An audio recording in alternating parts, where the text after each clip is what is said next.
Hi, it's Jeff from Church Motion Graphics, and I have an exciting new presentation for you titled The Top 10 Presentation Operator Mistakes. Okay, let's get right in there. Number 10, I call it the ninja fail.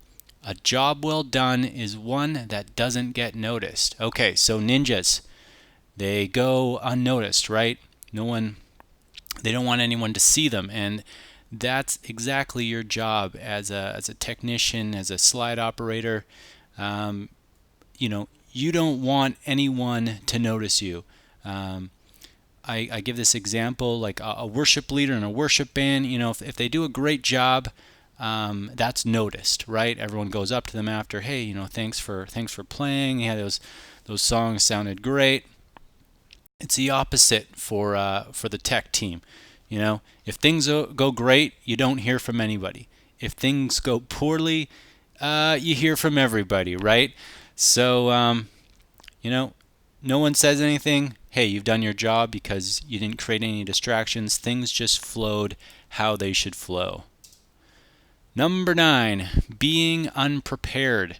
Okay, so come early, know the worship songs, and pay attention.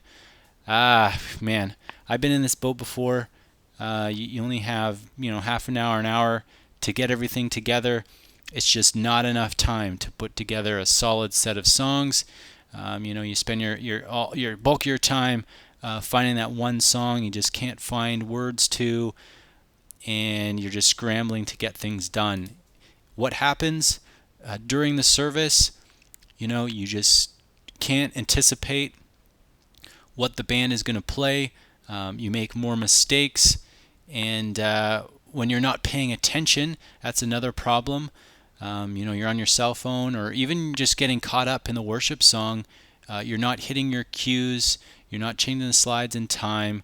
You're missing the rhythm that the worship leader is leading. So definitely come early, be prepared, know the worship songs, and just do your best to be ready for anything.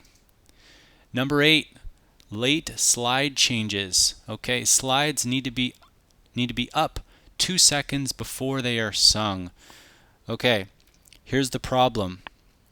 Do not switch slides at the moment you need to sing that first word of that first song. The problem is that when you switch slides, usually it's a half second, a full second maybe, transition time. So you're already a second late. Maybe it takes half a second or a second for the viewer to register the words on the screen. So here you're maybe a second to 2 seconds late. Plus, if you're just late in general switching the slides, you could be, I've seen it where you're already singing the second line of the next slide because it just is cascading effect of everything being late. So rule of thumb, be 2 seconds early.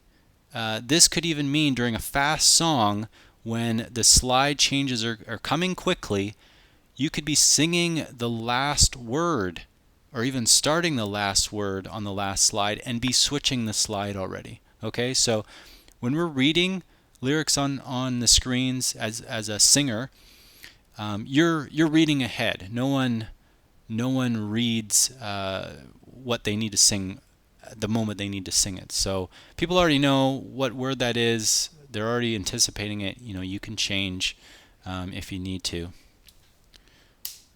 Number 7, wrong lyrics. Okay, we've all done it.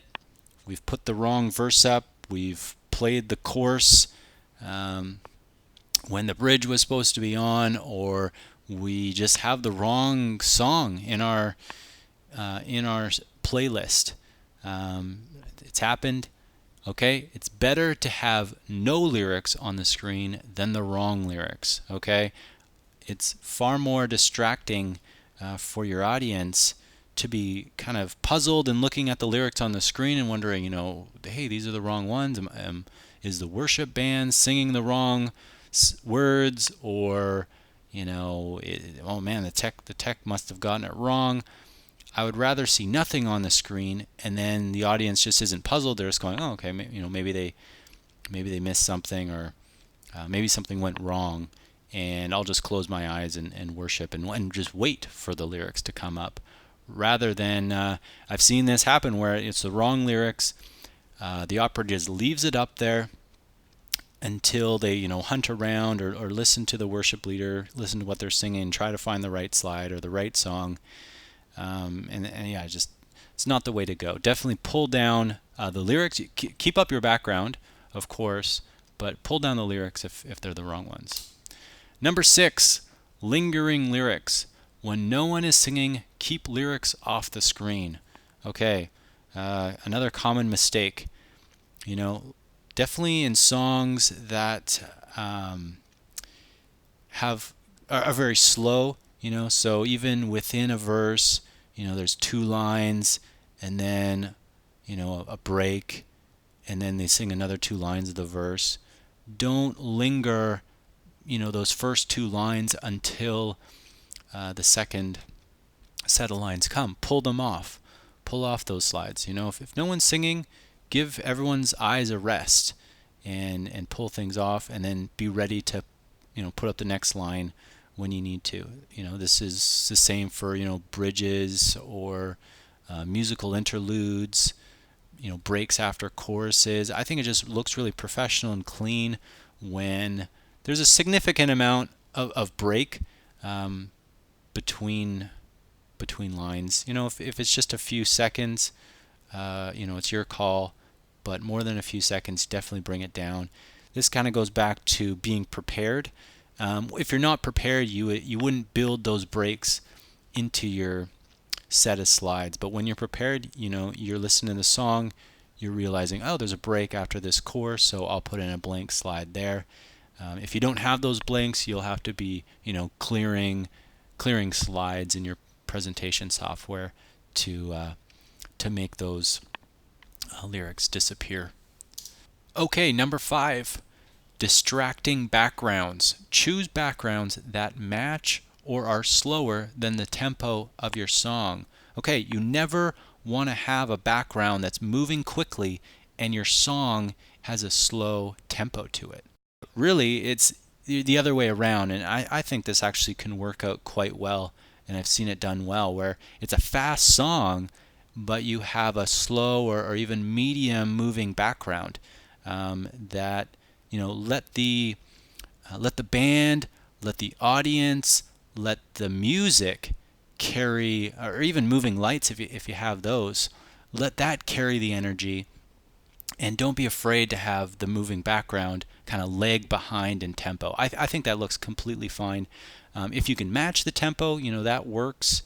Definitely on a slow song, have a slow moving background. I just love subtle.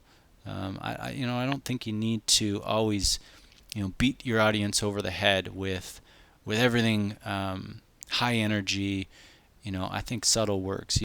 Number 4, a delayed video start. Be ready to play videos at the exact time they're needed. Okay, I see this happen often. Pastor or worship leader or announcer is on stage and they're saying, "Hey, look to the screen for this video we want to show you."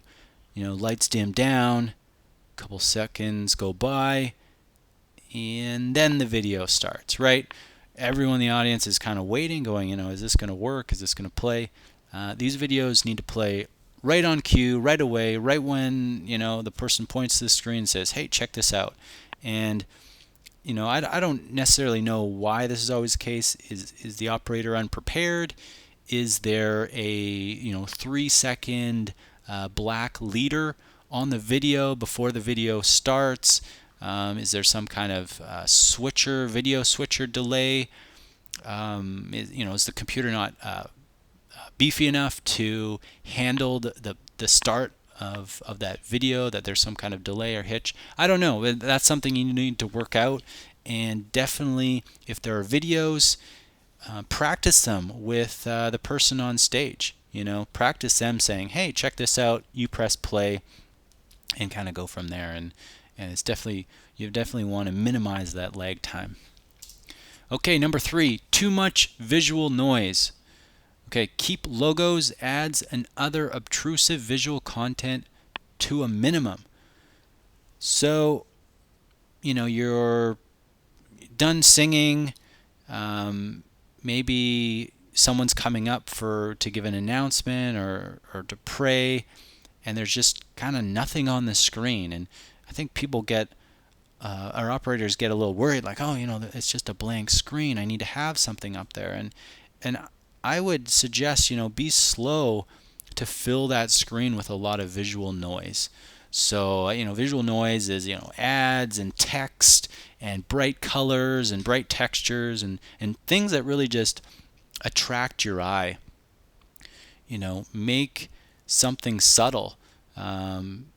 I don't like church logos being up there, names of churches. I think it's better to emphasize your brand or values or themes that you have rather than telling people where they are when they should already know where they are, what church they're in. I think it's an opportunity to kind of be stealthy and subtle in ways of emphasizing your brand. So maybe just kind of a watermarked symbol, if you have a symbol in your logo, or just a title of a theme or a verse that's key to your community at that time. Number 2, using the wrong template. Okay, keep all your slide styles consistent by using the same slide template. I've seen this occur. You're singing one song and then they move to the next song and the font size changes a little bit, and maybe the font weight or even the font's type changes, or the position of the text box changes. And so usually, because the main template or your default template isn't the same between all of your songs. And I think this happens most often when the worship leaders, last minute saying, hey, can you throw this one song in at the end, or in the middle of my set, and you put it in, you download it or type it in, and you forget to apply your template that matches all the other styles of all your other songs. So when you play that one, it just looks off. So definitely remember to apply your default template to all your songs. Make them all look the same. Okay, last one. Feeling unimportant. Okay, you are a leader, and your job is vital for creating a clearly communicated experience. Okay, you are important, and a lot of operators don't realize the importance of their job. They think they're just kind of filling in, just doing their duty, pressing space bar, and then leaving once it's done. But you're part of the band. You're part of that experience. The band is the what you hear, and you are part of what you see during that worship experience. So your job is to minimize distractions, to help people in their worship experience. You're there to communicate ideas and maybe points of the pastor or announcements.